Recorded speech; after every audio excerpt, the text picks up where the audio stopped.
रूप से घायल हुआ था वो शहीद हो गया है। भारतीय सेना ने भी पाकिस्तान को करारा जवाब दिया है। दोनों तरफ से लगभग 4 से 5 घंटे तक भारी गोलाबारी हुई है। हालांकि अभी फायरिंग उस इलाके में बंद है, लेकिन सेना ने एहतियाती तौर पर पूरे इलाके में सर्च ऑपरेशन शुरू किया गया है। पाकिस्तान की तरफ से रिहायशी इलाकों को भी टारगेट करके मोर्टार शेलिंग की गई। शुक्रिया पवन आपका। बिहार के हाजीपुर में बीच सड़क पर एक सांड ने जमकर उत्पात मचाया। गुस्साए सांड ने सड़क से गुजर रही एक गाड़ी पर हमला कर दिया और अपने सींग से उसे उठाकर पलटने की कोशिश करने लगा। सांड के हमले की जानकारी मिलते ही कई लोग वहां पहुंच गए और सांड को भगाने की कोशिश करने लगे, लेकिन सांड हटने के बजाय गाड़ी पर हमला करता रहा। इस बीच एक आदमी सांड पर पानी डालकर उसे भगाने की कोशिश करने लगा। पानी गिरने के बाद भी सांड वहां से नहीं हटा। हालांकि थोड़ी देर के लिए उसका ध्यान जरूर बढ़ गया और गाड़ी चला रहा आदमी अपनी गाड़ी लेकर वहां से भाग गया। इसके बाद भी सांड आराम से इलाके की सड़क पर घूमता रहा। जहाँ जहाँ सांड जाता, लोग डरकर रास्ते से हट जाते। गलियों से निकलकर सांड एक व्यस्त सड़क पर आकर रुक गया, जबकि वहाँ से गुजर रहे लोग आराम से सांड के आगे से गुजरते रहे। हालांकि इस बीच उसने किसी पर हमला नहीं किया, लेकिन प्रशासन की तरफ से सांड को पकड़ने के लिए कोई कोशिश नहीं किए जाने से लोग काफी खफा दिखे। एक रिसर्च में दावा किया गया कि एक हफ्ते में कुल मिलाकर 50 मिनट दौड़ने से लोगों की उम्र बढ़ सकती है। इस रिसर्च को उन लोगों के लिए काफी अहम माना जा रहा है जो कसरत करने के लिए वक्त नहीं निकाल पाते, क्योंकि रिसर्च का दावा है कि ऐसे लोग हर हफ्ते कुल मिलाकर 50 मिनट दौड़ने से ही खुद को फिट रख सकते हैं। इस रिसर्च में दौड़ने को सबसे अच्छी कसरत बताया गया और इससे कई बीमारियों के दूर होने का भी दावा किया गया। कम एक्टिविटी होने से हार्ट की बीमारी, डायबिटीज़, मोटापा, पार्किंसंस, मेंटल बीमारियां, ये सब के रिस्क बढ़ जाते हैं। रिसर्च में इस बात पर भी जोर दिया गया कि ज्यादा देर तक दौड़ने से कुछ खास फायदा नहीं होता।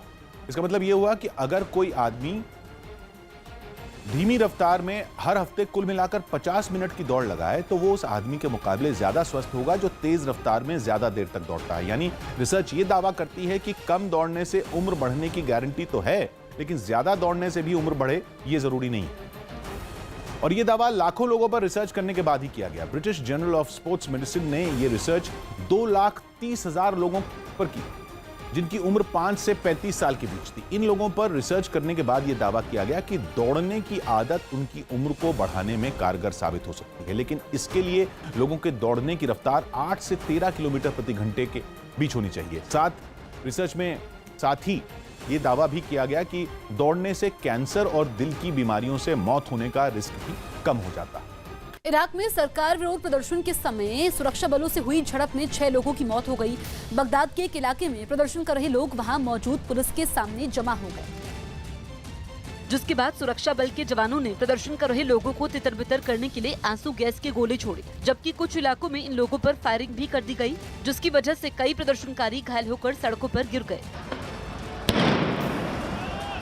प्रदर्शन कर रहे लोगों ने अपने इन घायल साथियों को तुरंत अस्पताल पहुंचाया। हालांकि इन झड़प में करीब 6 लोगों की मौत हो गई, जिसके बाद गुस्साए प्रदर्शनकारियों ने कई जगहों पर आग भी लगा दी, जबकि कई इलाकों से धुआं उठता हुआ भी दिखा।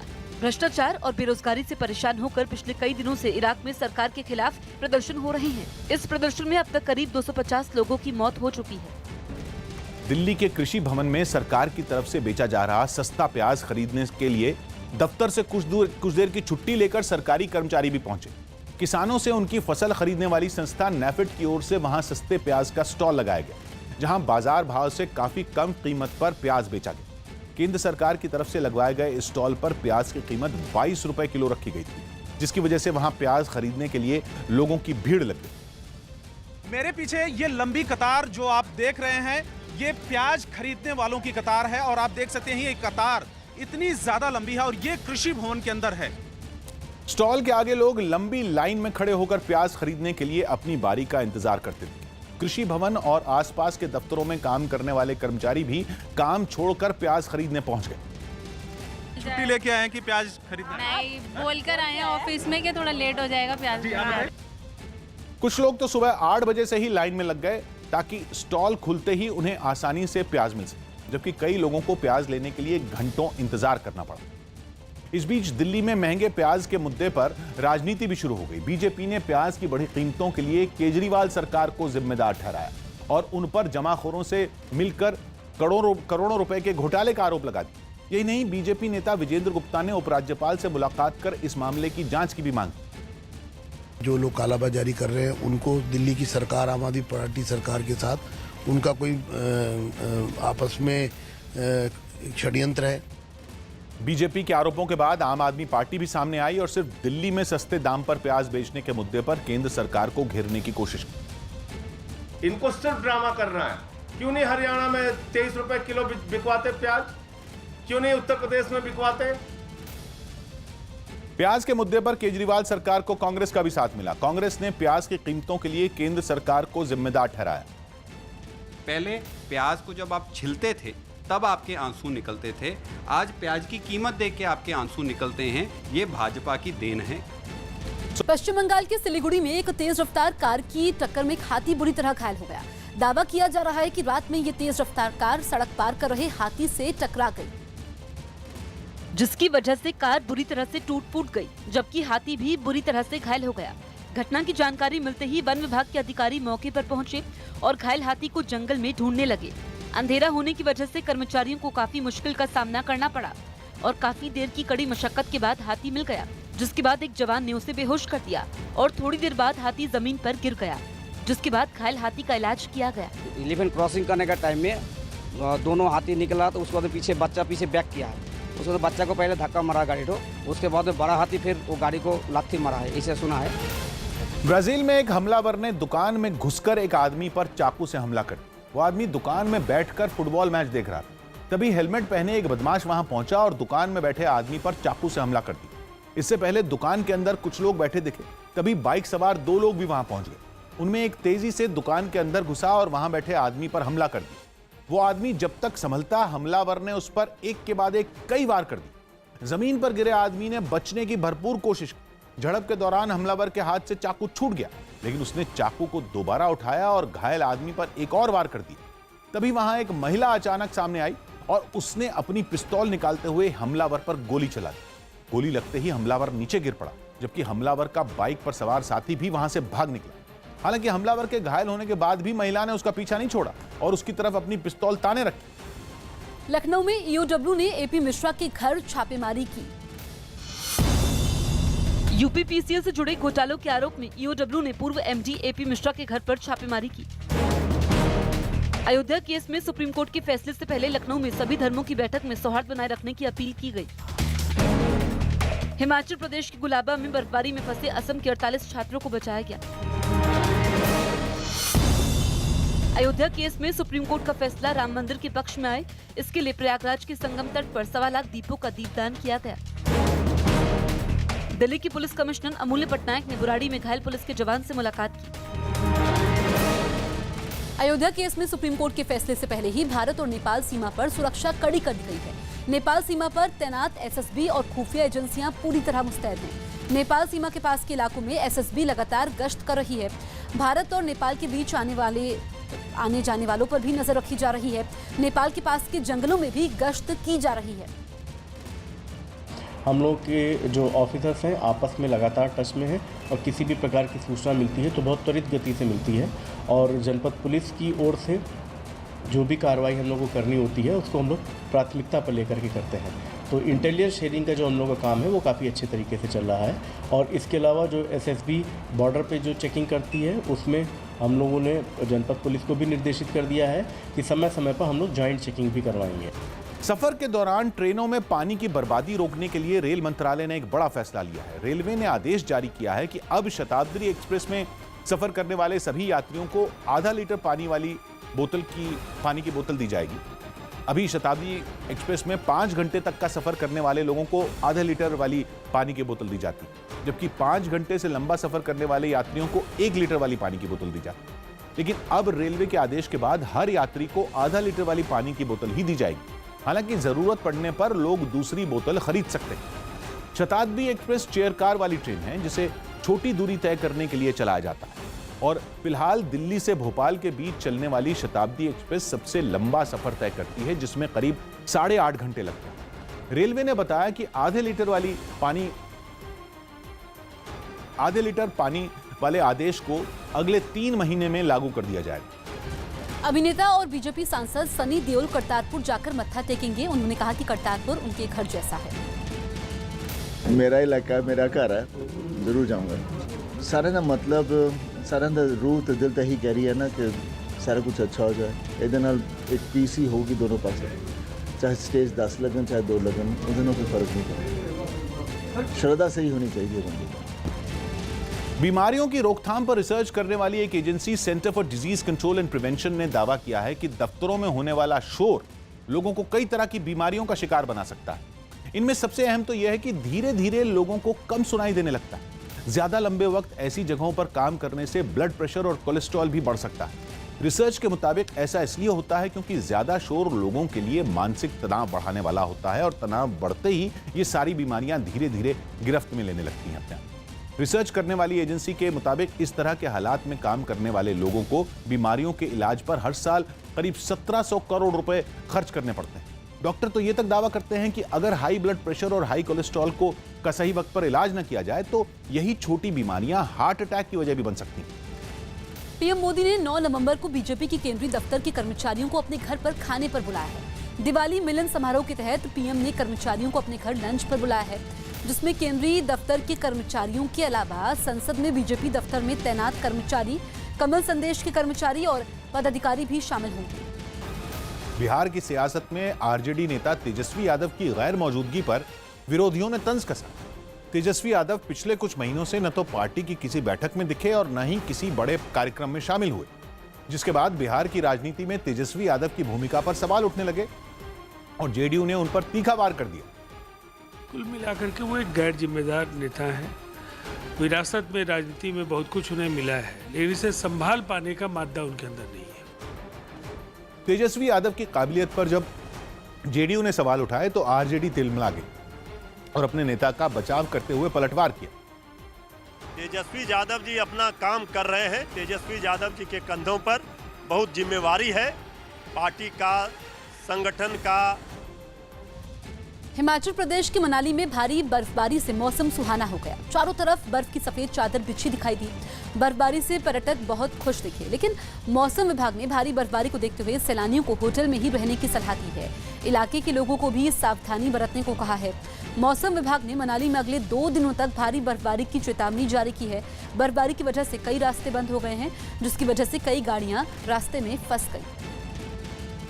लगातार यहाँ पे जो है बर्फबारी हो रही है, जिससे पूरी घाटी जो है वो शीतलहर की चपेट में यहाँ पे आ चुकी है। हालांकि जो मनाली आने वाला पर्यटक है वो कहीं ना कहीं इस बर्फबारी से जो है काफी खुश दिख रहा है। अमेरिका की कैलिफोर्निया यूनिवर्सिटी की एक रिसर्च में दावा किया गया है कि गहरी नींद से 30% तक टेंशन कम हो सकती है। रिसर्च में बताया गया है कि दुनिया भर में लोगों के नींद लेने का समय तेजी से घटता जा रहा है, जो कि काफी खतरनाक है। रिसर्च में यह भी दावा किया गया है कि कम नींद लोगों को गुस्सैल और चिड़चिड़ा बना रही है, जिसका सीधा असर उनके सोचने की ताकत पर पड़ रहा है।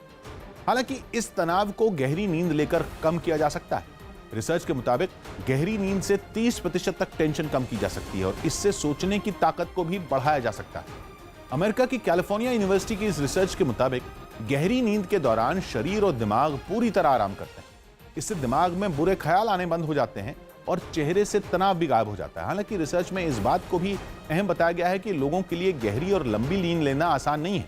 काम के बोझ की वजह से लोग गहरी नींद लेने से बचते हैं और यह समस्या हर देश में। एक रिसर्च में दावा किया गया कि भारत में करीब 10 करोड़ लोग नींद न आने के शिकार हैं। चौंकाने वाला दावा है कि दुनिया भर में कम नींद लेने वाले देशों में भारत दूसरे नंबर पर है, जबकि चीन में सबसे ज्यादा लोग नींद न आने के शिकार हैं। यूपी के जालौन में बासी खाना खाने से 30 लोग बीमार हो गए। यूपी के जालौन में भंडारे का बासी प्रसाद खाने से 30 से ज्यादा लोग बीमार हो गए, जिनमें 6 लोगों की हालत नाजुक बनी हुई है। पंजाब के सुल्तानपुर लोधी में केंद्रीय मंत्री हरसिमरत कौर बादल ने 8 रेलवे स्टेशन का उद्घाटन किया। अयोध्या केस में सुप्रीम कोर्ट के फैसले से पहले यूपी के कानपुर में पुलिस अलर्ट मोड पर है और संवेदनशील इलाकों का दौरा कर सुरक्षा व्यवस्था मजबूत करने में जुटी है।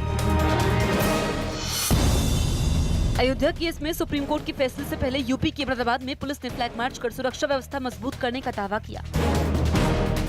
यूपी के अयोध्या में शुरू हुई पंचकोसी परिक्रमा में लाखों लोगों ने हिस्सा लिया। बिहार की बेतिया में चोरों ने घर में घुसकर लाखों रुपए की लूट को अंजाम दिया। बीजेपी नेता विजय गोयल ने डिप्टी सीएम मनीष सिसोदिया के घर तक साइकिल रैली निकाली। बीजेपी ने आरोप लगाया कि पंजाब में आम आदमी पार्टी के विधायक ही किसानों को पराली जलाने के लिए उकसा रहे हैं। इसलिए साइकिल पर पराली लेकर विजय गोयल ने कुछ नेताओं के साथ मनीष सिसोदिया के घर की ओर कूच किया। पराली के साथ सभी नेताओं ने एक एक पोस्टर भी पकड़ा था, जिन पर दिल्ली सरकार को सुप्रीम कोर्ट से लगी फटकार का जिक्र किया गया। विजय गोयल जो है वो और अपने तमाम नेताओं के साथ साइकिल पर पराली के साथ चल रहे हैं। कुछ देर बाद विजय गोयल की साइकिल रैली मनीष सिसोदिया के घर के पास पहुंच गई। वहां से कुछ नेताओं के साथ विजय गोयल नारेबाजी करते हुए पैदल ही आगे बढ़ गए। मनीष सिसोदिया विजय गोयल से नहीं मिले, जिसके बाद बीजेपी नेताओं ने अपनी भड़ास आम आदमी पार्टी पर निकाली। पराली पराली ये लोग दिल्ली में चिल्ला रहे हैं, किंतु पंजाब में इन्हीं के 19 विधायकों के यहाँ सबसे ज्यादा पराली जल रही है, जलवा रहे हैं और उकसा रहे हैं। विजय गोयल के इस विरोध प्रदर्शन के बाद आम आदमी पार्टी ने एक प्रेस कॉन्फ्रेंस की और बीजेपी के सभी आरोपों को बेबुनियाद बताया। ये ड्रामेबाज पार्टी है, अफवाह फैलाना, झूठ फैलाना इनका काम है। बिहार के सासाराम में एक जुलूस के समय एक घोड़े ने 2 बच्चों को सड़क पर गिरा दिया। वहां गुरु नानक देव जी के 550वें प्रकाश पर्व के मौके पर एक जुलूस निकाला जा रहा था, जिसमें बच्चों को घोड़ों पर बिठाकर जुलूस में शामिल किया गया। वहां बजने वाले डीजे के तेज संगीत को सुनकर एक घोड़ा बिदक गया और सड़क के एक तरफ भागते हुए उसने दोनों बच्चों को नीचे गिरा दिया। इसी बीच घोड़े की लगाम थामे आदमी ने उसे फौरन दूसरी तरफ खींच लिया, जिसकी वजह से बच्चे उसके पैरों के नीचे आने से बच गए। हालांकि इस घटना में बच्चों को ज्यादा चोट नहीं आई और वो बाल-बाल बच गए। मुंबई की एक लोकल ट्रेन में यमराज की वेशभूषा में एक आदमी ने सफर के दौरान लोगों से लापरवाही नहीं बरतने की अपील की। आरपीएफ ने रेल हादसों को रोकने के लिए एक जागरूकता अभियान चलाया, जिसमें यमराज बने इस आदमी ने लोकल ट्रेन में लोगों से स्टंट नहीं करने की अपील की। यही नहीं, इस आदमी ने प्लेटफॉर्म पर खड़े लोगों से भी मुलाकात की और उन्हें एक प्लेटफॉर्म से दूसरे प्लेटफॉर्म पर जाने के लिए ओवरब्रिज का इस्तेमाल करने की नसीहत दी। आपका जीवन बहुत इंपॉर्टेंट है। ऑलमोस्ट ऑल स्टेशंस पे प्रॉपर एंट्री एग्जिट है, फुट ओवर ब्रिजेस है। आप स्टेशन पहुंचने का प्रॉपर रास्ता है, आप प्रॉपर रास्ता यूज करिए। लेकिन अपील के बावजूद 2 लड़के रेल की पटरी पर पार करने लगे, जिन्हें इस आदमी ने पकड़ लिया और उन्हें रेल की पटरी पार नहीं करने की शपथ दिलवाई। इसी दौरान एक आदमी रेल पटरी पर ही गिर गया, जिसे यमराज बने इस व्यक्ति ने अपने कंधे पर उठाया और उसे प्लेटफॉर्म पर पहुंचाया। कई घंटे चले अभियान के दौरान कई लोगों को रेल पटरी पार करते पकड़ा गया, जिन्हें बाद में समझा बुझाकर छोड़ दिया। ब्रेकिंग न्यूज दे रहे हैं शैलेंद्र वांगू। करतारपुर कॉरिडोर खोलने से पहले पाकिस्तान की एक और साजिश सामने आई है। पाकिस्तान ने करतारपुर गुरुद्वारे में एक पोस्टर लगाकर भारतीय सिख श्रद्धालुओं को भड़काने की कोशिश की है। इस पोस्टर में यह आरोप लगाया गया है कि भारत ने 1971 की जंग में करतारपुर गुरुद्वारे पर बम गिराकर उसे बर्बाद कर दिया था। में नदी की चट्टानों के बीच 24 घंटों से फंसे एक बाघ की मौत हो गई। बाघ के वहां फंसे होने की जानकारी मिलने के तुरंत बाद ही वन विभाग ने रेस्क्यू शुरू कर दिया और बाघ को बचाने के लिए नदी में एक बड़ा पिंजरा डाला गया। लेकिन कई कोशिशों के बाद भी बाघ पिंजरे के अंदर नहीं पहुंच पाया। पिंजरे के अंदर जाने की कोशिश में बाघ को चोट भी लग गई। इस बीच नदी में गिरे बाघ को देखने के लिए वहां लोगों की भारी भीड़ जमा हो गई। वन विभाग की टीम ने बाघ को बचाने के लिए मशीनों की भी मदद की, लेकिन बाघ चट्टानों के बीच इस तरह से फंसा था कि उसे कई कोशिशों के बाद भी ऊपर नहीं लाया जा सका। कई घंटों तक पानी में रहने की वजह से बाघ की हालत बिगड़ती चली गई और जब उसे निकाला गया तब तक उसकी मौत हो चुकी। बताया गया कि बाघ ने 35 फीट ऊंचे पुल से नदी में छलांग लगाई और वो चट्टानों पर जाकर गिरा, जिसकी वजह से उसकी रीढ़ की हड्डी भी टूट गई।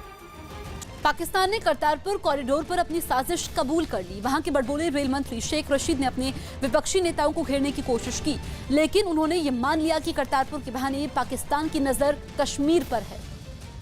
बाज अकल के अंधे कम अक्ल और ज़हनी पस्ती के शिकार अंदाजा नहीं कर सकते कि करतारपुर कॉरिडोर का कश्मीर को कितना फायदा पहुंचेगा। ये लोग जो बाबा गुरु नानक के 550वें जन्मदिन को इल्लामा इकबाल के जन्मदिन से मिला रहे हैं, ये अकल के अंधे हैं। इनकी सोच पर मातम किया जा सकता है। करतारपुर कॉरिडोर ने मोदी के सीने पे वो मूंग दली है जिसका इनको अंदाज़ा नहीं है। कामयाबी कश्मीरियों की आज़ादी का मुकद्दर बनेगी। बच्चों को ऑनलाइन गेम खेलने की लत से दूर रखने के लिए चीन ने बेहद कड़े नियम बनाए हैं। ये नियम उन सब पर लागू होंगे जिनकी उम्र 18 साल से कम है।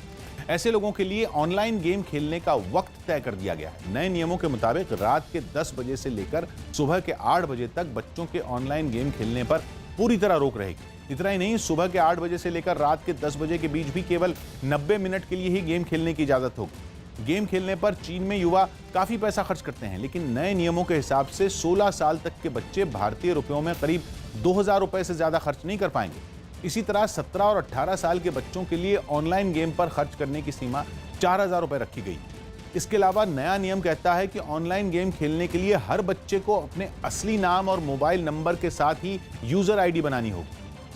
हालांकि चीन की सरकार के इन नियमों का न केवल विरोध हो रहा है, बल्कि चीन के सोशल मीडिया प्लेटफॉर्म वेइबो पर सरकार की आलोचना भी खूब हो रही।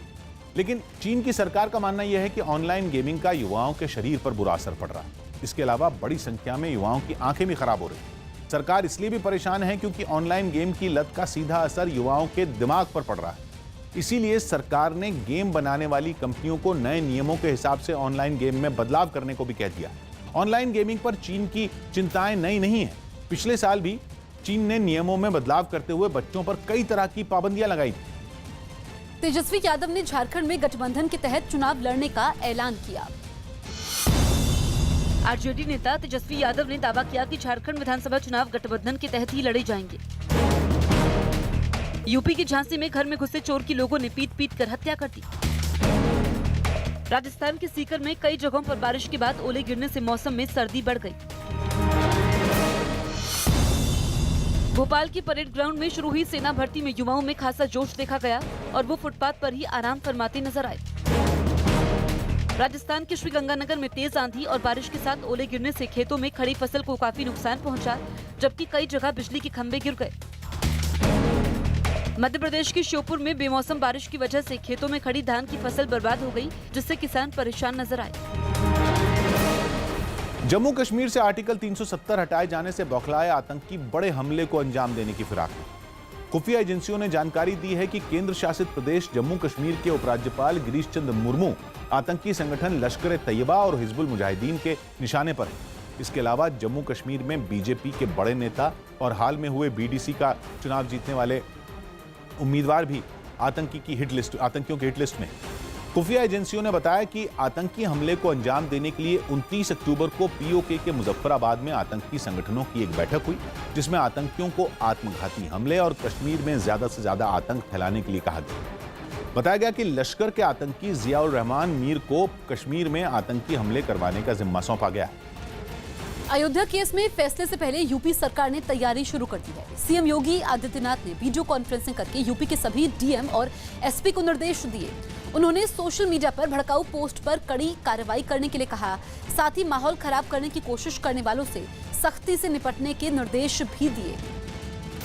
आईसीएसई बोर्ड की 10वीं की हिंदी की किताब से जामुन का पेड़ नाम की एक कहानी को हटा दिया गया, जिसे आम आदमी पार्टी ने बीजेपी की साजिश बताया। इस कहानी में सरकारी व्यवस्था पर तंज कसा गया। साथ ही इस कहानी में प्रधानमंत्री का भी जिक्र है, जिसे हिंदी की किताब से हटाने पर सियासत शुरू हो गई। आम आदमी पार्टी ने बोर्ड परीक्षाओं से 3 महीने पहले जामुन का पेड़ कहानी हटाने पर केंद्र की नरेंद्र मोदी सरकार को आड़े हाथ लिया। ऐसी कहानियां जो सच दिखाती हैं समाज के बारे में, सरकारों के बारे में, उससे घबराना नहीं चाहिए। वो सच है, उसको रहने देना चाहिए था कोर्स के अंदर। ये मुझे लगता है गलत किया केंद्र सरकार ने। वहीं आम आदमी पार्टी के वार पर बीजेपी ने पलटवार करते हुए उन पर बिना बात के राजनीति करने और लोगों को गुमराह करने का आरोप लगा दिया। वो बिना किसी राजनीति के तो कोई बात करते ही नहीं है। उनका तो एक ही काम है, राजनीति करो, लोगों में झूठ फैलाओ और लोगों को गुमराह करो।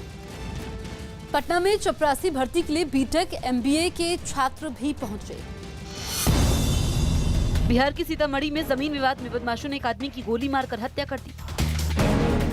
यूपी के बलिया में बेखौफ बदमाशों ने 1 रुपए के विवाद में स्टेट बैंक के कर्मचारी से मारपीट की, जिसका वीडियो सोशल मीडिया में वायरल हो गया। बिहार के खगड़िया में कोसी नदी की कटान की वजह से खुले आसमान के नीचे जिंदगी बसर करने को मजबूर विस्थापित गांव वालों ने डीएम से मदद की गुहार लगाई। मुंबई के रंग शारदा में शिवसेना विधायकों से मिलने के लिए आदित्य ठाकरे खुद कार चलाकर पहुंचे और उनसे मुलाकात की। मध्य प्रदेश की सिवनी में शिकारी के जाल में फंसे एक भालू को वन्य जीव विभाग की टीम ने रेस्क्यू कर लिया। बिहार पुलिस के सैकड़ों जवान बदहाली के बीच अपनी जिंदगी गुजारने को मजबूर हैं। पटना में खंडहर जैसी बिल्डिंग में रह रहे जवानों ने आरोप लगाया कि उनकी सुध लेने वाला कोई नहीं है और यही वजह है कि वो बिना दरवाजे और खिड़कियों वाली एक पुरानी इमारत में रहने को मजबूर है। दिन है, ऐसे में आप समझ सकते हैं कि यह किसी भूत बंगले से कम नहीं है और पूरे बिल्डिंग में यही नज़ारा आपको देखने को मिलेगा। हालात इतने खराब हैं कि जर्जर इमारत के एक एक कमरे में कई जवानों के बिस्तर लगे हैं। कमरे में बिखरे पड़े बर्तन, रसोई गैस का छोटा सिलेंडर, खाना बनाने के लिए टूटा फूटा हीटर, जवानों की बदहाली की निशानियां हैं जो उन्हें परेशान करती हैं। डर बना हुआ रहता है, ऊपर से अतिथि गिरता है। सर देखिए, बहुत पुराना मकान है, इसी में किसी तरह बहुत गंदगी है। जवान मतलब बीमारी का शिकायत भी हो रहा है उन लोगों की, जैसे कोई जवान को डेंगू इस तरह से हो रहा है यहाँ पर। रिजवान पैलेस नाम की इस इमारत में बिहार मिलिट्री पुलिस, जिला पुलिस बल, होमगार्ड और ट्रैफिक पुलिस के करीब 800 जवान रहते हैं। मुंबई में रुक रुक कर हो रही बारिश ने लोगों की मुश्किलें बढ़ा दी हैं। बारिश का असर लोकल ट्रेनों पर भी पड़ा है। लोकल ट्रेन 20 से 25 मिनट की देरी से चल रही है, जिसकी वजह से रेलवे स्टेशनों पर यात्रियों की भीड़ जुट गई है। लोकल ट्रेन देरी से चलने की वजह से लोगों को ऑफिस जाने में देरी हुई। महाराष्ट्र की सियासत अपने क्लाइमेक्स पर पहुंच चुकी है और महाराष्ट्र में शिवसेना के विधायकों का नया एड्रेस बन गया है रंग शारदा होटल। मैं तस्वीरें दिखाना चाहूंगा कि ये रंग शारदा होटल है और यहाँ पर सारे विधायकों को रखा गया है। जिस तरीके से शिवसेना आरोप लगा रही है कि बीजेपी उनके सेना ने अपने जवानों को सोशल मीडिया पर बने फेक अकाउंट से सतर्क रहने की सलाह दी है। एक रिपोर्ट के मुताबिक जवानों को करीब 150 सोशल मीडिया अकाउंट से बचकर रहने की सलाह दी गई।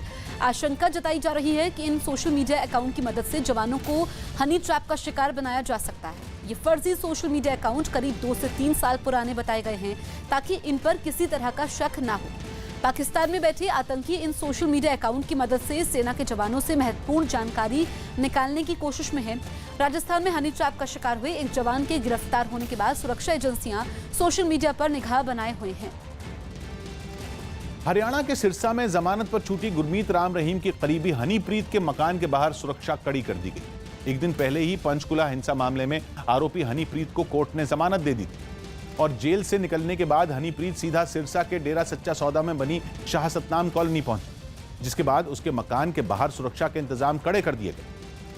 कि हनीप्रीत सिरसा में अपने इसी घर पर है। सामने जो बैरिकेड्स लगाए गए हैं वो हनीप्रीत की सुरक्षा की वजह से ही लगाए गए हैं कि कोई भी मीडिया कर्मी या अन्य व्यक्ति वहां पर जाकर हनीप्रीत तक ना पहुंच सके।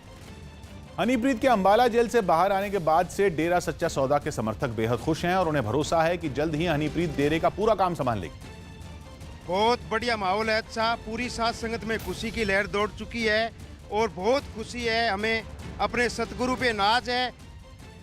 यही नहीं, डेरा सच्चा सौदा के एक समर्थक ने तो रेप के दोषी गुरमीत राम रहीम के भी जेल से जल्द बाहर आने की उम्मीद जताई। दीदी आने से बड़ी खुशी हुई हमने और हमारे गुरुजी भी जल्दी आ जाएंगे। गुरुजी गए हुए 2 साल हो गए, 2 साल से ऊपर हो गए। उसके जाने से सिरसा में, फतेहाबाद में बहुत ज़्यादा नशा बढ़ गया है। अयोध्या केस पर फैसले से पहले लखनऊ में कई धर्मों के धर्मगुरुओं ने अमन का पैगाम नाम से बैठक की। बैठक के बाद अपील की गई कि अयोध्या केस में सुप्रीम कोर्ट का जो भी फैसला हो उसे माना जाए। धर्मगुरुओं ने यह भी अपील की कि फैसले के बाद ना तो किसी तरह की नाराजगी जताई जाए और ना ही जश्न मनाया जाए। अयोध्या के सिलसिले में जो एक तारीखी फैसला आने वाला है, जिस पर न सिर्फ ये कि पूरे मुल्क बल्कि इंटरनेशनल कम्युनिटी की निगाहें लगी हुई हैं, जो फैसला है ना हम लोग उस पर कोई जश्न मनाएं और ना उसके खिलाफ कोई एहतजाज करें, ना कोई नारेबाजी करें। राजकोट में बांग्लादेश के खिलाफ दूसरे टी20 में उतरते ही टीम इंडिया के कप्तान रोहित शर्मा के नाम एक रिकॉर्ड जुड़ गया। रोहित शर्मा 100 अंतर्राष्ट्रीय टी20 मैच खेलने वाले भारत के अकेले बल्लेबाज बन गए। अंतर्राष्ट्रीय क्रिकेट में वो ऐसा करने वाले केवल दूसरे बल्लेबाज। दुनिया में सबसे ज्यादा अंतर्राष्ट्रीय टी20 खेलने का रिकॉर्ड पाकिस्तान के शोएब मलिक के नाम। 100वां मैच खेलने से पहले ही रोहित शर्मा अंतर्राष्ट्रीय टी20 मैचों में सबसे ज्यादा रन बनाने वाले बल्लेबाज बन गए। रोहित शर्मा अंतर्राष्ट्रीय टी20 मैचों में राजकोट मैच से पहले तक 2452 रन बना चुके हैं, जिनमें 4 शतक और 17 अर्धशतक शामिल। बंगाल की खाड़ी के ऊपर बन रहे चक्रवाती तूफान बुलबुल के अगले कुछ घंटों में और तेज होने की संभावना है। मौसम विभाग के मुताबिक बुलबुल तूफान के पश्चिम बंगाल, बांग्लादेश और ओडिशा के करीब से गुजरने की आशंका है। अनुमान है कि यह तूफान 115 से 125 किलोमीटर प्रति घंटे की रफ्तार से गुजरेगा। तूफान की आशंका के बाद मछुआरों को समंदर में नहीं जाने की सलाह दी गई है, जबकि इसी तूफान की वजह से पश्चिम बंगाल के कई इलाकों में भारी बारिश की संभावना भी है। तूफान से निपटने के लिए जिले के सभी अधिकारियों को अलर्ट पर रखा गया है। दिल्ली सरकार ने डीटीसी के बेड़े में 100 नई हाईटेक बसों को शामिल किया है। खुद मुख्यमंत्री अरविंद केजरीवाल ने इन बसों को हरी झंडी दिखाई। बढ़ते प्रदूषण की वजह से दिल्ली में इन दिनों ऑड इवन का नियम लागू है, जिसे देखते हुए दिल्ली सरकार ने 100 नई हाईटेक बसों को शहर की सड़कों पर उतार दिया। सीएम अरविंद केजरीवाल ने राजघाट डिपो से इन बसों को हरी झंडी दिखाकर रवाना किया। इस दौरान उनके साथ डिप्टी सीएम मनीष सिसोदिया और परिवहन मंत्री कैलाश गहलोत भी मौजूद रहे। इन हाईटेक बसों में यात्रियों के लिए कई नई सुविधाएं दी गई। यात्रियों की सुविधा के लिए इन बसों में सीसीटीवी कैमरे भी लगाए गए हैं। ये लिफ्ट है, ये बेसिकली अगर कोई इसमें हैंडीकैप या जो थोड़ा फिजिकली चैलेंज अगर कोई व्यक्ति है तो ये लिफ्ट पूरी यहाँ से नीचे चली जाएगी। कैलाश गहलोत ने न्यूज 18 की टीम को इन बसों में पहली बार लगाए गए पैनिक बटन के बारे में भी बताया। सुरक्षा की दृष्टि से ये आपने पैनिक बटन पहली बार इसलिए किया? ये पैनिक बटन प्रेस करने के बाद अलार्म कुछ सेकंड में ही अलार्म बजना चाहिए। मुख्यमंत्री अरविंद केजरीवाल ने आने वाले कुछ महीनों में दिल्ली की सड़कों पर 1000 इलेक्ट्रिक बसें उतारने का भी ऐलान किया। और आने वाले 6 महीने 7 महीने के अंदर लगभग 3000 नई बसें दिल्ली की सड़कों पे होंगी, जिसमें से 1000 बसें इलेक्ट्रिक बसेस होंगी। वहीं बीजेपी ने दिल्ली की परिवहन व्यवस्था पर सवाल उठाते हुए मुख्यमंत्री अरविंद केजरीवाल पर जनता को गुमराह करने का आरोप लगा दिया।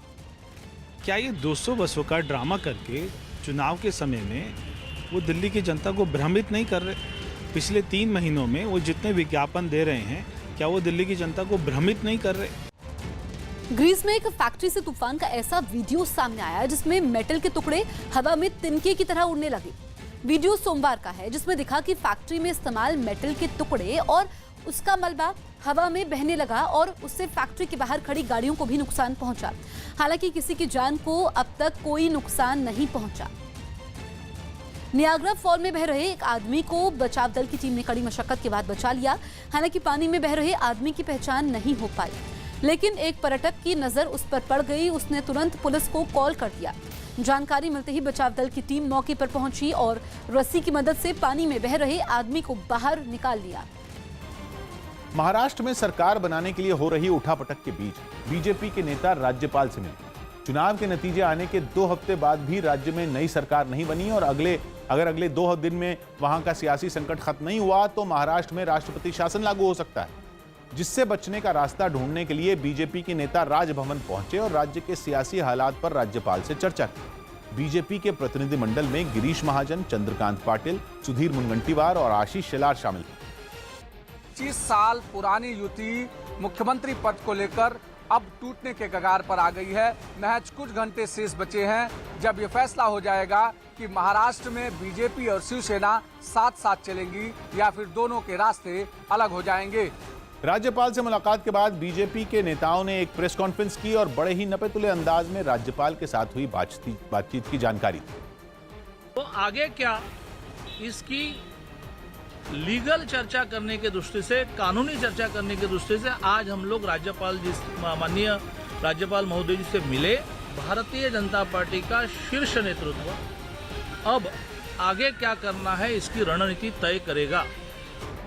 खबर थी कि बीजेपी राज्यपाल के सामने सरकार बनाने का दावा पेश कर सकती है, लेकिन राज्यपाल से मिलने जाने से पहले ही बीजेपी ने इस तरह की अटकलों को खारिज कर दिया। अभी सरकार बनाने का दावा पेश करने के पहले जो कुछ बातें, राजनीतिक परिस्थिति है, उस पर हम चर्चा करेंगे। शिवसेना के अड़ियल रुख के बावजूद बीजेपी के नेता बार बार उसकी ओर दोस्ती का हाथ बढ़ा रहे हैं, लेकिन शिवसेना सीएम पद से कम पर मानने को तैयार नहीं है। यही वजह है कि बीजेपी नेताओं की राज्यपाल से मुलाकात के बाद शिवसेना ने एक बार फिर उसे आंखें दिखाई। अब ये खेल पुराना हो चुका है, अब ये खेल ज्यादा दिन नहीं चलेगा और हम भी संविधान और कानून के दायरे में रहकर इस राज्य में, महाराष्ट्र में शिवसेना का मुख्यमंत्री बनाएंगे। खबर है कि शिवसेना इस पूरे मामले में बीजेपी के केंद्रीय नेतृत्व के रवैये से भी नाराज है, क्योंकि उन्होंने दोनों पार्टियों के बीच सुलह की कोशिशें नहीं की, जबकि बीजेपी के नेताओं को अब भी सब कुछ ठीक हो जाने की उम्मीद है, क्योंकि चर्चा है कि महाराष्ट्र में मुख्यमंत्री पद पर फंसी बात आगे बढ़ाने के लिए बीजेपी आखिरी वक्त तक शिवसेना का इंतजार करेगी और अगर 9 नवंबर तक सब कुछ ठीक नहीं होता तो वो राज्य में राष्ट्रपति शासन लगाने के लिए तैयार हो सकती है। इतना ही नहीं, खबर है कि राज्यपाल भगत सिंह कोश्यारी ने इस मुद्दे पर एडवोकेट जनरल आशुतोष कुंभकोणी से भी बात की है और करीब आधे घंटे तक महाराष्ट्र के सियासी संकट पर उनसे कानूनी सलाह ली, क्योंकि अगर किसी भी पार्टी ने सरकार बनाने का दावा पेश नहीं किया तो राज्यपाल सबसे बड़ी पार्टी को सरकार बनाने के लिए आमंत्रित कर सकते हैं और उस पार्टी को सदन में बहुमत साबित करने का वक्त दे सकते हैं। जम्मू कश्मीर में सीजन की पहली बर्फबारी हुई। बर्फबारी भी ऐसी जैसी नवंबर के महीने में कई सालों से नहीं देखी गई। बुधवार की रात से ही मौसम ने ऐसी करवट ली कि श्रीनगर में आसमान से रुई के टुकड़ों की तरह बर्फ गिरने लगी। सुबह होते होते तमाम रास्ते बर्फ से ढक गए। बर्फबारी घंटों तक चलती रही। श्रीनगर की बर्फ से ढकी सड़कों पर गाड़ियों का चलना मुश्किल हो गया। रास्ते, घर, बाग, बगीचे, पेड़ और गाड़ियां सब कुछ बर्फ से ढक गए। ये नज़ारा है इस वक्त श्रीनगर का, जहाँ पे बर्फबारी हो रही है। ये डल लेक का नज़ारा है, बुलवार्ड का नज़ारा है। बर्फबारी लगातार हो रही है और सड़कों पे फिसलन है और लाइट ऑन करके इस वक्त गाड़ियों को चलाना पड़ता है या पार्किंग लाइट ऑन करके, ताकि कहीं किसी गाड़ी के साथ ना टकराए। अब ऐसी बर्फबारी देखने के लिए बड़ी संख्या में टूरिस्ट हर साल श्रीनगर पहुंचते हैं। हर साल ऐसी बर्फ दिसंबर और जनवरी में गिरती। इस बार अंतर यह है कि बर्फ तो नवंबर में ही गिर गई, लेकिन देखने के लिए सैलानी नहीं है, क्योंकि आर्टिकल 370 हटाए जाने के बाद से ही सैलानियों की तादाद जम्मू कश्मीर में काफी कम है। इस बर्फबारी का मजा लेने के लिए अलग अलग रियासतों से आते थे या मुल्क के बाहर के भी लोग जो है यहाँ पे बर्फबारी का लुत्फ लेने के लिए आते थे। आज टूरिस्ट बहुत कम है, तो ऐसे में आप देखना होगा कि क्या इस बहुत ही हसीन बर्फबारी के बाद यहाँ पे टूरिस्ट आएंगे। लेकिन इतनी जल्दी ऐसी बर्फबारी की उम्मीद सरकारी एजेंसियों को भी नहीं थी। इसीलिए श्रीनगर के ज्यादातर हिस्सों में बर्फबारी के बाद हालात बिगड़ गए और सड़कों पर जमा हुई बर्फ की वजह से गाड़ियों का चलना मुश्किल हो गया। कई जगहों पर तो दिन में ही अंधेरा छा जाने की वजह से लोगों को गाड़ियों की हेडलाइट ऑन करके चलना पड़ा। दूसरी तरफ सड़कों पर फिसलन की वजह से चलना और भी मुश्किल हो गया। कई जगह तो गाड़ी चलाने वाले एक्सीलरेटर पर पैर दबाए बैठे रहे, गाड़ी का पहिया भी घूमता रहा, लेकिन बर्फ की वजह से गाड़ी ने सरकने का नाम नहीं लिया। इसलिए कई गाड़ियों को तो धक्का देने की नौबत आ गई। सड़कों पर जमी बर्फ को हटाने के लिए मशीनें भी लगाई गई, लेकिन लगातार गिर रही बर्फ की वजह से चुनौतियां बढ़ती चली गई। जितनी बर्फ हटाई जाती, उतनी ही बर्फ चंद मिनटों बाद सड़क पर दोबारा जमा हो जाती। उससे भी बड़ी मुसीबत बन गए चिनार के पेड़। कई जगहों पर चिनार के बड़े बड़े पेड़ों की मजबूत टहनियां बर्फबारी के आगे ढेर हो गई। टहनियां टूटकर सड़कों पर गिर गई, जिन्हें साफ करना सरकारी एजेंसियों के लिए मुसीबत बन गया। यहाँ पे रास्तों पे पेड़ गिराते हैं। मैं आपको दिखाना चाहूँगा, यहाँ पे हालांकि एडमिनिस्ट्रेशन के लोग लगे हैं पेड़ साफ करने के लिए। और आप देख सकते हैं चिनार के जो दरख्त हैं, ये बड़े बड़े दरख्त होते हैं, जो जब इनकी टहनियाँ टूटती हैं तो वो खतरा पैदा करती हैं। ज्यादा मजबूत मुसीबत इसलिए हुई है क्योंकि बर्फबारी इस बार वक्त से पहले ही हो गई। एजेंसियां आमतौर पर इस दौरान बर्फबारी से निपटने की तैयारियों में जुटी होती। प्रशासन इस चीज़ के लिए पहले से रेडी नहीं थी, क्योंकि इतना एक्सपेक्टेड नहीं होता नवंबर के महीने में बर्फबारी का। और हाल ही में इवन टेंडर्स भी इशू किए गए थे बर्फबारी के लिए। तो ऐसे में ये कहा जा सकता है कि जो तैयारी अक्सर नवंबर महीने में की जाती है दिसंबर महीने के लिए, तो अब नवंबर में ही इस तरीके की बर्फबारी आप देख सकते हैं। बर्फबारी के इसी हाल की वजह से कई हादसे भी हुए। जगह जगह सड़कों पर पेड़ों के गिरने की वजह से हादसों की खबरें आने लगी और कश्मीर की ज्यादातर अहम सड़कों को बंद करना पड़ा। न्यूज 18 के 2 रिपोर्टर जब सड़क पर मौजूद थे, उसी वक्त एक कार अचानक सड़क पर फिसल गई। सड़क पर चल रही कार किसी खिलौने की तरह फिसलकर घूम गई। कार में एक आदमी अपने बेटे के साथ मौजूद था, जिसकी गलती महज इतनी थी कि उसने ऐसे खतरनाक रास्ते पर कुछ तेज गाड़ी चलाने की कोशिश की। बर्फबारी की वजह से टूट रही पेड़ों की टहनियों से निपटने के लिए कई जगहों पर हाइड्रोलिक लिफ्ट भी लगाई गई, ताकि कमजोर हो चुकी टहनियों को पहले ही हटाया जा सके। ऐसी ही एक टहनी के गिरने की वजह से एक ऑटो चला रहे शख्स की मौत की खबर आई। सड़कों पर हो रही मुसीबत तो दिखाई दे रही है, लेकिन सबसे ज्यादा मुसीबत श्रीनगर के उन लोगों के लिए खड़ी हुई जो अपने घर से नहीं निकल पाए, जबकि बर्फबारी के बाद से ही पूरे श्रीनगर में बिजली की व्यवस्था भी ठप हो गई।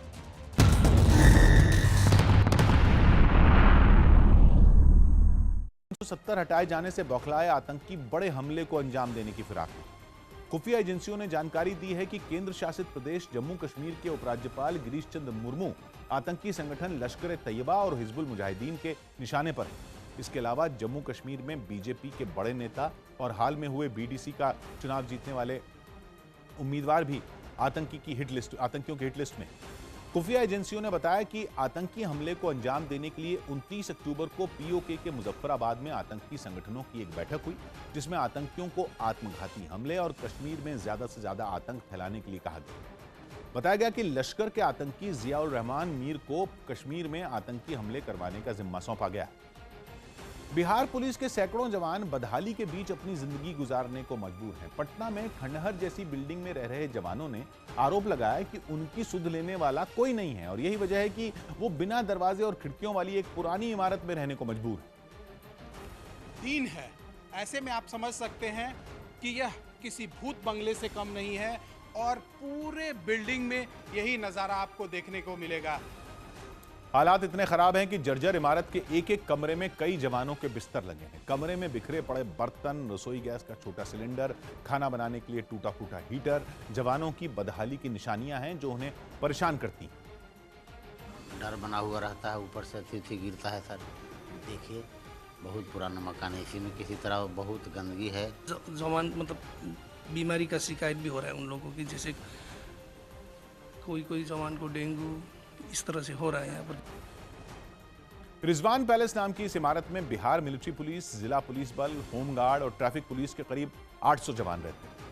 सौभाग्य की बात यह कि जिन जवानों पर सुरक्षा की जिम्मेदारी है वो अपनी सुरक्षा को लेकर परेशान हैं, क्योंकि उन्हें डर है कि कहीं जर्जर इमारत और गंदगी उनके लिए परेशानी का सबब न बन जाए। ब्राजील में एक हमलावर ने दुकान में घुसकर एक आदमी पर चाकू से हमला कर दिया। वो आदमी दुकान में बैठकर फुटबॉल मैच देख रहा था। तभी हेलमेट पहने एक बदमाश वहां पहुंचा और दुकान में बैठे आदमी पर चाकू से हमला कर दिया। इससे पहले दुकान के अंदर कुछ लोग बैठे दिखे, तभी बाइक सवार 2 लोग भी वहां पहुंच गए। उनमें एक तेजी से दुकान के अंदर घुसा और वहां बैठे आदमी पर हमला कर दिया। वो आदमी जब तक संभलता, हमलावर ने उस पर एक के बाद एक कई वार कर दिए। जमीन पर गिरे आदमी ने बचने की भरपूर कोशिश की। झड़प के दौरान हमलावर के हाथ से चाकू छूट गया, लेकिन उसने चाकू को दोबारा उठाया और घायल आदमी पर एक और वार कर दिया। तभी वहां एक महिला अचानक सामने आई और उसने अपनी पिस्तौल निकालते हुए हमलावर पर गोली चला दी। गोली लगते ही हमलावर नीचे गिर पड़ा, जबकि हमलावर का बाइक पर सवार साथी भी वहां से भाग निकला। हालांकि हमलावर के घायल होने के बाद भी महिला ने उसका पीछा नहीं छोड़ा और उसकी तरफ अपनी पिस्तौल ताने रखी। सौभाग्य की बात यह कि इस हमले में आदमी की जान जा सकती थी, लेकिन वहां मौजूद महिला पुलिस अधिकारी ने बहादुरी दिखाते हुए उसकी जान बचा ली।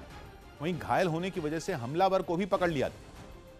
अमेरिका की कैलिफोर्निया यूनिवर्सिटी की एक रिसर्च में दावा किया गया है कि गहरी नींद से 30% तक टेंशन कम हो सकती है। रिसर्च में बताया गया है कि दुनिया भर में लोगों के नींद लेने का समय तेजी से घटता जा रहा है, जो कि काफी खतरनाक है। रिसर्च में यह भी दावा किया गया है कि कम नींद लोगों को गुस्सैल और चिड़चिड़ा बना रही है, जिसका सीधा असर उनके सोचने की ताकत पर पड़ रहा है। हालांकि इस तनाव को गहरी नींद लेकर कम किया जा सकता है। रिसर्च के मुताबिक गहरी नींद से 30% तक टेंशन कम की जा सकती है और इससे सोचने की ताकत को भी बढ़ाया जा सकता है। अमेरिका की कैलिफोर्निया यूनिवर्सिटी की इस रिसर्च के मुताबिक गहरी नींद के दौरान शरीर और दिमाग पूरी तरह आराम करते हैं। इससे दिमाग में बुरे ख्याल आने बंद हो जाते हैं और चेहरे से तनाव भी गायब हो जाता है। हालांकि रिसर्च में इस बात को भी अहम बताया गया है कि लोगों के लिए गहरी और लंबी नींद लेना आसान नहीं है। काम के बोझ की वजह से लोग गहरी नींद लेने से बचते हैं और यह समस्या हर देश में।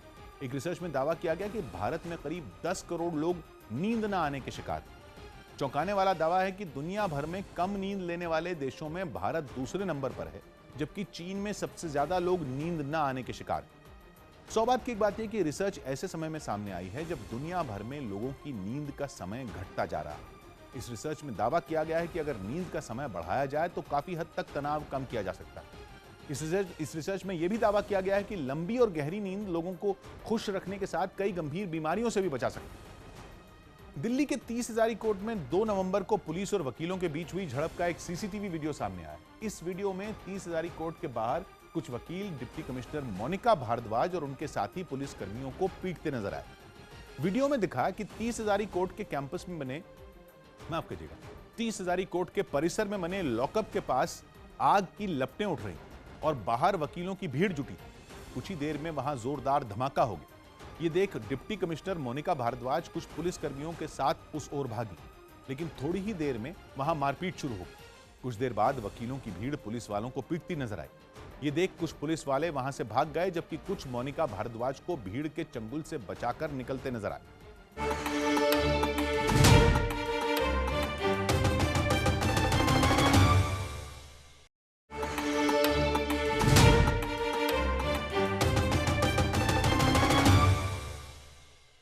जम्मू कश्मीर में सीजन की पहली बर्फबारी हुई। बर्फबारी भी ऐसी जैसी नवंबर के महीने में कई सालों से नहीं देखी गई। बुधवार की रात से ही मौसम ने ऐसी करवट ली कि श्रीनगर में आसमान से रुई के टुकड़ों की तरह बर्फ गिरने लगी। सुबह होते होते तमाम रास्ते बर्फ से ढक गए। बर्फबारी घंटों तक चलती रही। श्रीनगर की बर्फ से ढकी सड़कों पर गाड़ियों का चलना मुश्किल हो गया। रास्ते, घर, बाग, बगीचे, पेड़ और गाड़ियां सब कुछ बर्फ से ढक गया। ये नज़ारा है इस वक्त श्रीनगर का, जहाँ पे बर्फबारी हो रही है। ये डल लेक का नज़ारा है, बुलवार्ड का नज़ारा है। बर्फबारी लगातार हो रही है और सड़कों पे फिसलन है और लाइट ऑन करके इस वक्त गाड़ियों को चलाना पड़ता है, या पार्किंग लाइट ऑन करके, ताकि कहीं किसी गाड़ी के साथ ना टकराए। अब ऐसी बर्फबारी देखने के लिए बड़ी संख्या में टूरिस्ट हर साल श्रीनगर पहुंचते हैं। हर साल ऐसी बर्फ दिसंबर और जनवरी में गिरती। इस बार अंतर यह है कि बर्फ तो नवंबर में ही गिर गई, लेकिन देखने के लिए सैलानी नहीं है, क्योंकि आर्टिकल 370 हटाए जाने के बाद से ही सैलानियों की तादाद जम्मू कश्मीर में काफी कम है। इस बर्फबारी का मजा लेने के लिए अलग अलग रियासतों से आते थे, या मुल्क के बाहर के भी लोग जो हैं यहाँ पे बर्फबारी का लुत्फ लेने के लिए आते थे। आज टूरिस्ट बहुत कम है, तो ऐसे में आप देखना होगा कि क्या इस बहुत ही हसीन बर्फबारी के बाद यहाँ पे टूरिस्ट आएंगे। लेकिन इतनी जल्दी ऐसी बर्फबारी की उम्मीद सरकारी एजेंसियों को भी नहीं थी। इसीलिए श्रीनगर के ज्यादातर हिस्सों में बर्फबारी के बाद हालात बिगड़ गए और सड़कों पर जमा हुई बर्फ की वजह से गाड़ियों का चलना मुश्किल हो गया। कई जगहों पर तो दिन में ही अंधेरा छा जाने की वजह से लोगों को गाड़ियों की हेडलाइट ऑन करके चलना पड़ा। दूसरी तरफ सड़कों पर फिसलन की वजह से चलना और भी मुश्किल हो गया। कई जगह तो गाड़ी चलाने वाले एक्सीलरेटर पर पैर दबाए बैठे रहे, गाड़ी का पहिया भी घूमता रहा, लेकिन बर्फ की वजह से गाड़ी ने सरकने का नाम नहीं लिया। इसलिए कई गाड़ियों को तो धक्का देने की नौबत आ गई। सड़कों पर जमी बर्फ को हटाने के लिए मशीनें भी लगाई गई, लेकिन लगातार गिर रही बर्फ की वजह से चुनौतियां बढ़ती चली गई। जितनी बर्फ हटाई जाती, उतनी ही बर्फ चंद मिनटों बाद सड़क पर दोबारा जमा हो जाती। उससे भी बड़ी मुसीबत बन गए चिनार के पेड़। कई जगहों पर चिनार के बड़े बड़े पेड़ों की मजबूत टहनियां बर्फबारी के आगे ढेर हो गई। टहनियां टूटकर सड़कों पर गिर गई, जिन्हें साफ करना सरकारी एजेंसियों के लिए मुसीबत बन गया। यहाँ पे रास्तों पे पेड़ गिराते हैं। मैं आपको दिखाना चाहूँगा, यहाँ पे हालांकि एडमिनिस्ट्रेशन के लोग लगे हैं पेड़ साफ करने के लिए। और आप देख सकते हैं चिनार के जो दरख्त हैं, ये बड़े बड़े दरख्त होते हैं, जो जब इनकी टहनियाँ टूटती हैं तो वो खतरा पैदा करती हैं। ज्यादा मजबूत मुसीबत इसलिए हुई है क्योंकि बर्फबारी इस बार वक्त से पहले ही हो गई। एजेंसियां आमतौर पर इस दौरान बर्फबारी से निपटने की तैयारियों में जुटी होती। प्रशासन इस चीज के लिए पहले से रेडी नहीं।